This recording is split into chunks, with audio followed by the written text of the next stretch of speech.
တငယ်ချင်းတို့အားလုံးပဲအကူကြီးတောင်းမလို့ရှင်တကယ်လို့လေညီမရဲ့ဒီပိုးကိုကြည့်နေတဲ့တငယ်ချင်းတွေထဲမှာပေါ့နော်ရှမ်းပြည်တောင်ပိုင်း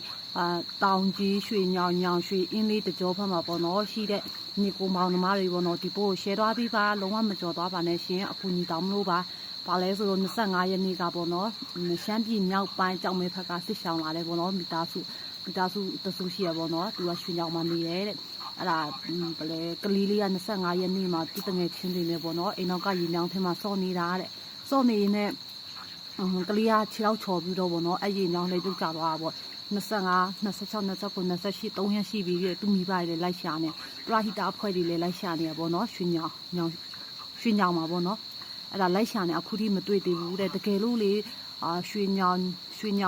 အင်းလေးတဝိုက်ကပေါ့နော်တငယ်ချင်းတွေရှိရင်ဆိုရင်ပေါ့နော်တကယ်လို့လမ်းမှာမတော်တဆကလေးနဲ့ပတ်သက်တဲ့ပေါ့နော်ရုပ်ခဏပဲဖြစ်ဖြစ်တွေ့ခဲ့တယ်ဆိုရင်ကျေးဇူးပြုညီမကိုပြောပေးပါအကြောင်းကြားပေးပါရှင်းကလေးလေးက9နှစ်အရွယ်ပေါ့နော်9နှစ်အရွယ်ဒီကလေးလေးပေါ့နော်တကယ်လို့အင်းလေးရွှေညောင်ဖက်ကတငယ်ချင်းတွေတွေ့တယ်ဆိုရင်လည်းတကယ်လို့ကျေးဇူးပြုအကြောင်းကြားပေးပါပြောပေးပါလို့နော်မိဘလည်းရင်ခွဲတော့မကလေးလေးရဲ့အမေဆိုတနာပါတယ်ယောဂတဲ့သူကကြောက်ကတ်သွားဆေးတာတဲ့ရန်ကုန်မှာကြောက်ကတ်သွားပြီးတော့ဆေးသွားသွန်းတာပေါ့နော်သူကလေးလေးနဲ့လေဖြတ်နေတဲ့အမေပဲရှိရအိမ်မှာကြံခဲ့တာရွှေညောင်မှာဒီချင်တော့သူတငယ်ချင်းတွေကသူ့ကိုလာခေါ်ပြီးတော့တွားဆော်နေအနောက်ရေမြောင်းမှာတွားဆော်တာပေါ့ဟောနေချီကြော်ပြီးပြုတ်ကျသွားလို့တဲ့တကယ်လို့လေရွှေညောင်ရွှေအင်းကြီးတကြောကတငယ်ချင်းတွေဒီပို့တွေ့ရင်လုံးဝမကြော်သွားပါနဲ့ရှင်ရှယ်ပေးကြပါဒီကလေးလေးရဲ့ရုပ်ခဏနဲ့ပတ်သက်